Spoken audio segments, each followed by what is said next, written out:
Welcome to the Frisco Podcast. I'm your host, Scott Ellis, and today we're talking about elections again. I know it seems like there are constantly elections happening in and around Frisco, but here we go again, and this time we're talking to Clint Bedsole, who is running for the Texas House.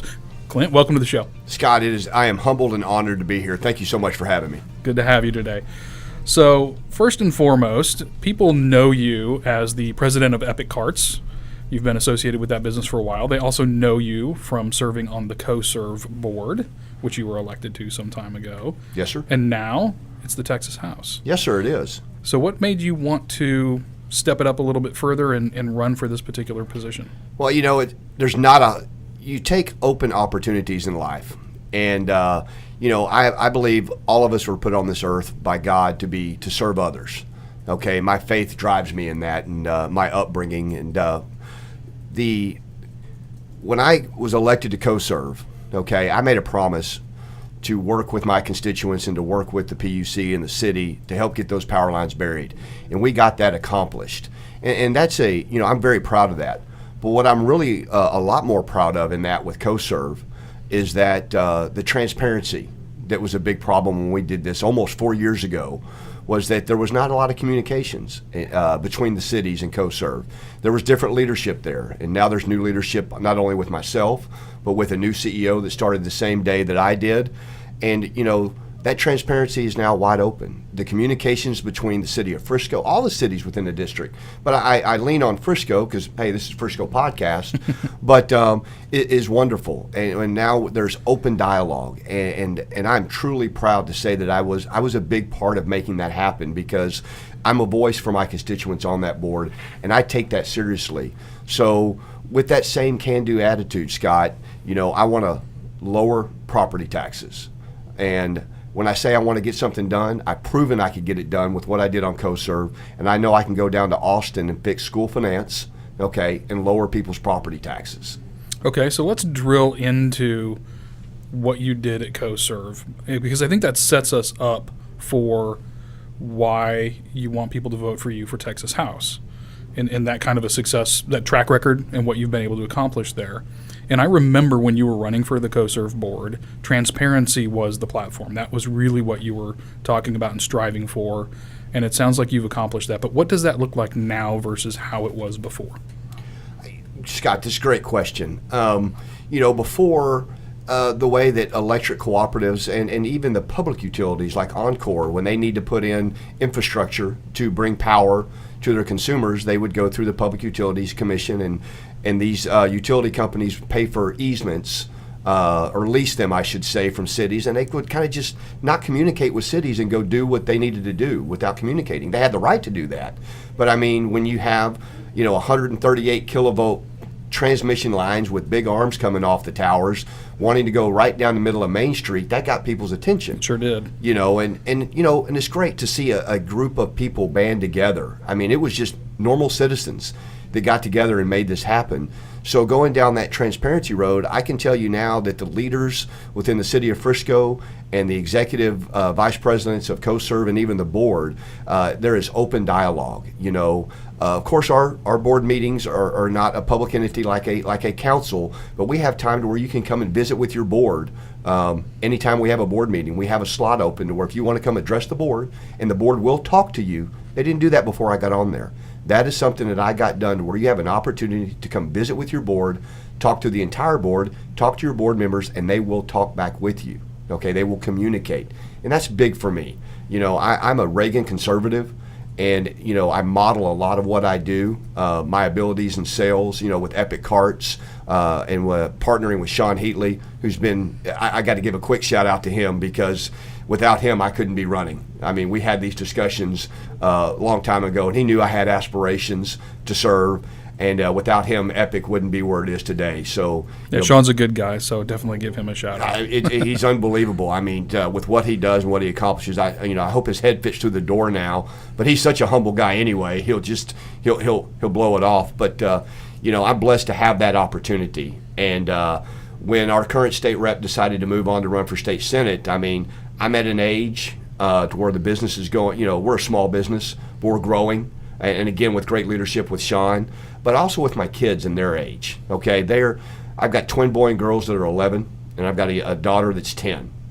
And when you have an opportunity in the spotlight district like this, where Frisco, I mean, everybody's heard of Frisco, to run for state house and to go down there and make a difference and know that you have the relationships down in the legislature to be effective as a freshman. Not a lot of freshman legislators can say that, and it's because of CoServ that I have that, because we work with our legislators down in Austin. So we have, those legislative days, and even when legislators come to see us. And so I have those relationships to be able to hit the ground running down there. And that's just a huge asset. I believe, like I said earlier, God put us on this earth to serve, and there's things that happen in your life that, start from when you're born all the way up, things that you do. Scott, I mean, you're a growing company. I mean, I'm watching you flourish with what you've done with Lifestyle Frisco and the mergers you've made, and those probably couldn't have happened if you didn't have the relationships that you had in the past. And it puts us here now today, and now's the opportunity. And to be an example for my children is a huge part for me. I wouldn't say I'm doing it for them, but they're excited. They understand it, and that drives me, to want to get down there and accomplish it, because I know their future depends upon me getting down to Austin and getting legislation passed that fixes our school finance. I mean, school finance is a wreck in Texas. Our children are our priority, our future, okay? We have nothing if they're not educated properly, and it shouldn't be put upon the homeowners to do that, to put that bill. Everybody's, we live in one of the most flourishing cities in America, and we're very happy that our home appraisals are going up, but not when our taxes are going up. And, Frisco has done an excellent job of keeping the tax rate one of the lowest in what I call the quad area, Allen, McKinney, Plano, but when the state's not putting in their fair share, and we're having to foot the bill, that needs to be fixed. So for some of us, we might require a little bit of education on how all of that works, because people know that I pay property taxes, that goes to the school district, but where is the dividing line, I guess, between what the state's responsibility is or should be, depending on how you want to frame that up, and how much of the school funding should come or does come from the city, and what other sources of income do they have? Like, I know there's a more complicated picture than, hey, I just pay my property taxes and it goes to the school. So kind of fill us in a little bit on what that looks like so people know. Scott, I'm going to not bore you with numbers, okay, but I mean, to put it in simple terms, basically 70% of your property tax bill goes to schools. But what the problem is that 70% is not going back into Frisco schools, because they're having to pay that back out. I've actually got an article coming out in Frisco Life here in another month or two, and forgive me if I'm wrong on this. Don't crucify me if the number's wrong, but I believe it's been close to $108 million that has been paid out by Frisco ISD back to the general fund to the state. So to kind of encompass all that, when we're in session every odd year down there, we're required by the Texas Constitution to only do one thing, not pass it. We don't have to pass any legislation, all right? We have to balance the budget and get a budget out every 2 years. And in that time when we're doing the budget, of course, everybody's got their hand out. Everybody wants their piece. Roads, fire, schools, the whole 9 yards. That's where that percentage comes from. And when we're doing that budget, that's where we need to get to 50%, get to 60% of funding our schools and allowing, our homeowners to have a break. Because I can go down there and get taxes lowered by fixing school finance. Okay, so if I'm just trying to make sure I've got this straight in my own head. So if I pay $100 in taxes, you're saying $70 of that goes to FISD schools? Yes, but It's not going to the schools. Remember, they're having to pay all that back to the state and Robin Hood. Okay, so that's going to, effectively it's going to the state. Most of it is, yes. And then, so where does their funding come from if the state is only paying 38%? Well, then we get into subjects of, where their tax rates are. I don't know all those off the top of my head. Okay. I've always said I don't have all the answers, but I know where to go get them. And, relationships with the school board allows me to do that. But it's to me, it's a simple math problem, because I try to keep things simpler.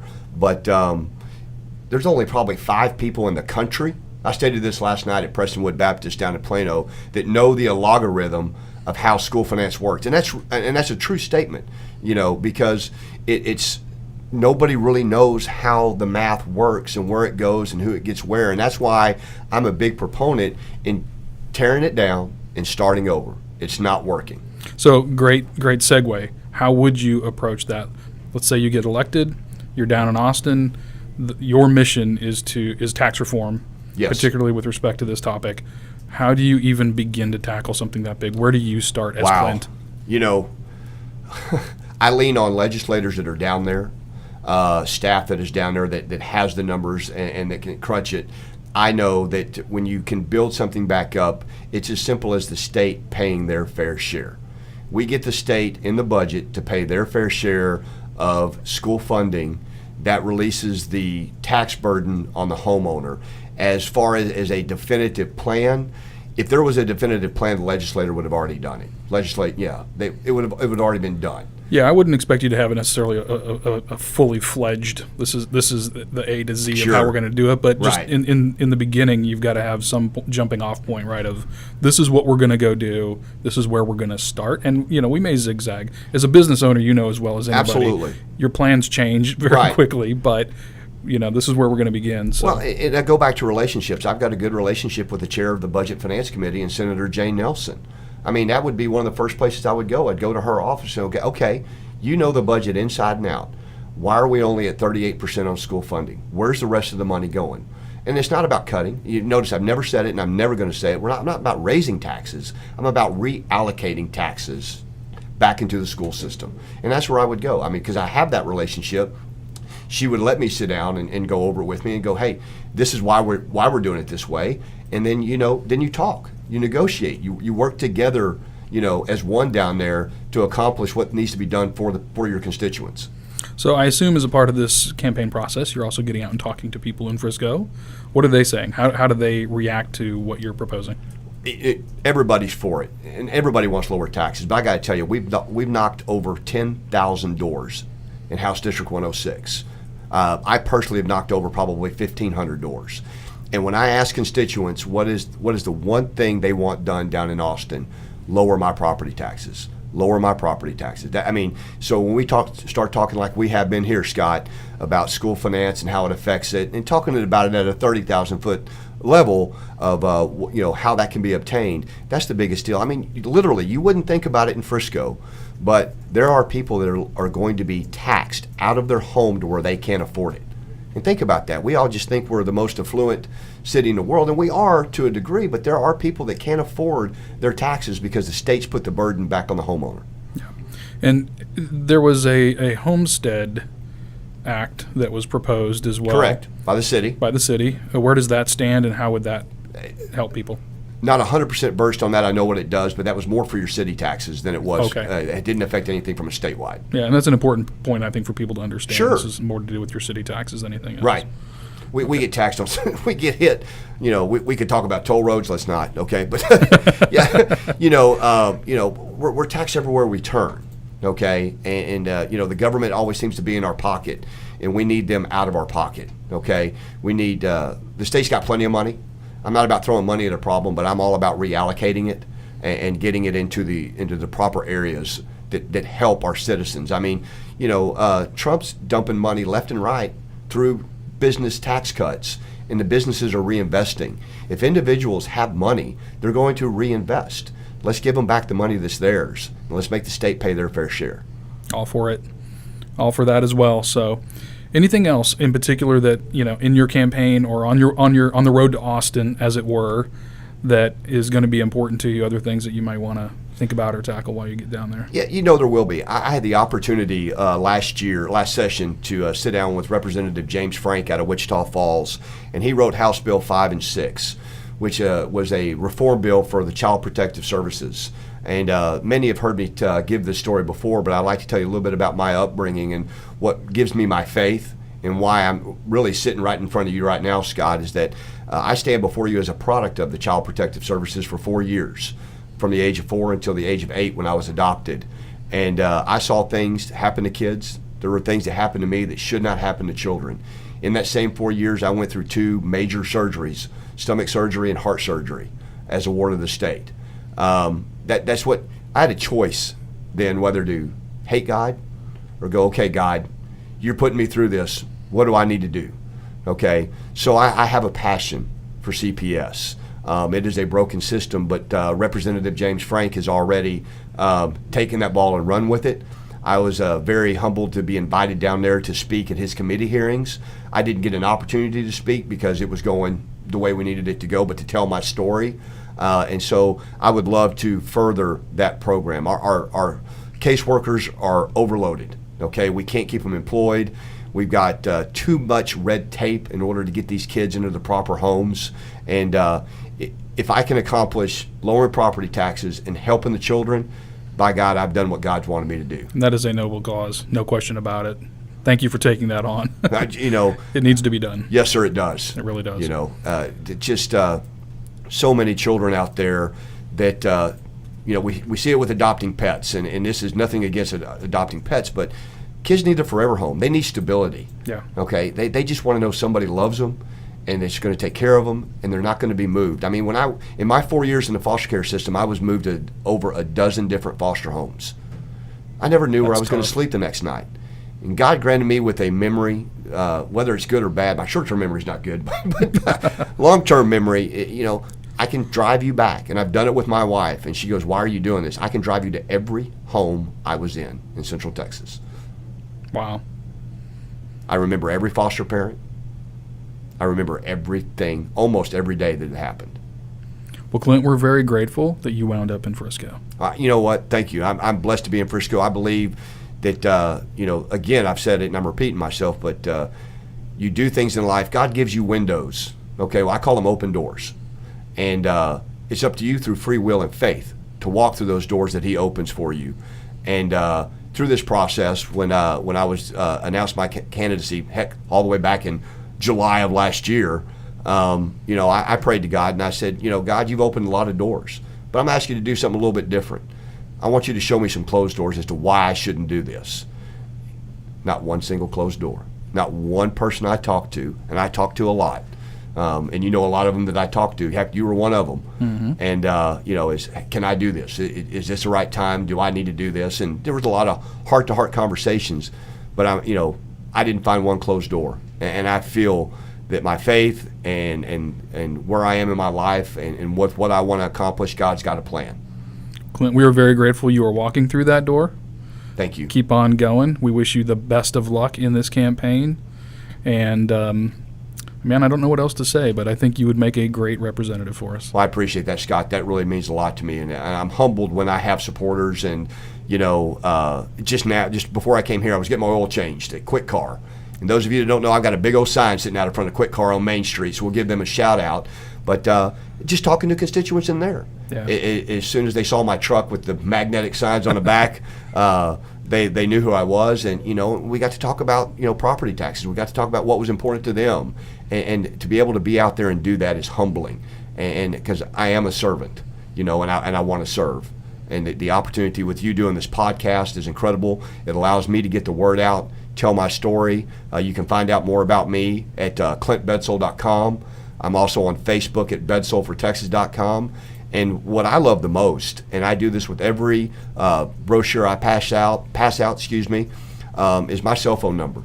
I want to hear from you, and it's 214-202-3203. I'll say it one more time, Scott, 214-202-3203. I want to hear from you. Let me know what you need, and I want my constituents to hold me responsible. If I'm not doing what they want me to do, I need to know. I want to hear from you. Well, thank you for sharing all that. You kind of beat me to the punch. Sorry. My next question was normally how do people get in touch with you? How do they find out more? But I do want to point people in particular, and we'll link all these up in the show notes, but in particular to the Facebook page. Yes, sir. Because you've done some speeches and things like that, and people can find those on there if they want to hear more about what you've had to say and what you're planning to do. Yeah, one of the largest forums in the state of Texas was held last night in Plano, Texas, at Prestonwood Baptist Church. And they had every candidate from, United States Senator, Congress, all the way down to District County Clerk, right? And so we had I won't say a whole lot about it. I'll ask you to go to Bedsole for Texas on Facebook and look at it. But we were given 3 minutes, to speak about our faith, to speak about why they're running and what they can do down in Austin. And I'm very proud of the speech that I gave last night. And I think it gives a very insight as into the eyes are the window to the soul. And I'm proud of what I said last night, and I would encourage those to go out and watch that video and get an insight into Clint. So that was last night, is in January 29th. By the time people hear this, it'll be correct. About a week ago. But Thanks. You can scroll down a little bit and Yes, find sir. it. It'll still be on the page. Yes, sir. All right. We got 2 closing questions for you. Shoot. 1, you said you have a 10-year-old daughter. I do. Are you going to the daddy-daughter dance this weekend? No, sir. Are there still tickets? I don't know. I just, honestly, it snuck up on me, too. I didn't even realize it was going on until I have gone earlier in the this past. week. Wow. Yeah, it caught me there. She'll be listening to this going, what? We didn't get tickets? We're not going? Okay, well, maybe we'll edit that part out. No worries. All right. And then, last but not least, let's talk about Frisco for a minute. Sure. What is your favorite thing about Frisco? Do you have a favorite restaurant or place to go or thing to do? All right, my kids they would answer this and be screaming at the top of their lungs. Blue Goose. I am just and there's numerous reasons. That's why it wasn't hard for me to answer. And I love all the new restaurants. So we're going to go try them out. We have over at the Star. You know, the Star is wonderful. It's our beacon for Frisco. But for me, with having young children and such a relaxed environment there, the kids can be talking. They sit at their own table. And the food's great. Yeah. And it's a great environment. 2 of my kids, the twins, play soccer for FC Dallas. Actually, one plays for Liverpool. Sorry, Tyler. And my youngest is a competitive gymnast right over there next to Fieldhouse at Eagle Gymnastics. So we're always in that area anyway, and it's a great drop spot. You know, family, friends are always in there, and I love it. It's not far from the house, but I'm always looking for a new place to go to try it out. I'm not Bobby Roberti, who goes and tries every new restaurant and then gives a review. Shout out to Bobby for putting that out there. But Maybe we need to get Bobby on you know Lifestyle what? Frisco a little more often. You get him on here, and I guarantee you he can tell you about every restaurant in Frisco, whether it's a taco shop or a brand new steakhouse. He'll be able to tell you about it. Very good. All right, Blue Goose. There you go. There you go. So if you want to find Clint, maybe just head over to the Blue Goose and hang out for a little while. Hey, and Friday nights. I mean, I literally we get like, Dad, we're not going to Blue Goose. Yep, Blue Goose again. Let's go. Okay. Okay. Awesome. All right. Well, Clint, thanks again for coming on the show today. Again, we wish you well and keep at it. You're doing great work. Thank you, Scott. Appreciate the opportunity to be here. Y'all have a great week, and God bless. Thank you. And for everybody else out there listening, thank you for tuning into the Frisco Podcast, and we'll talk to you next week.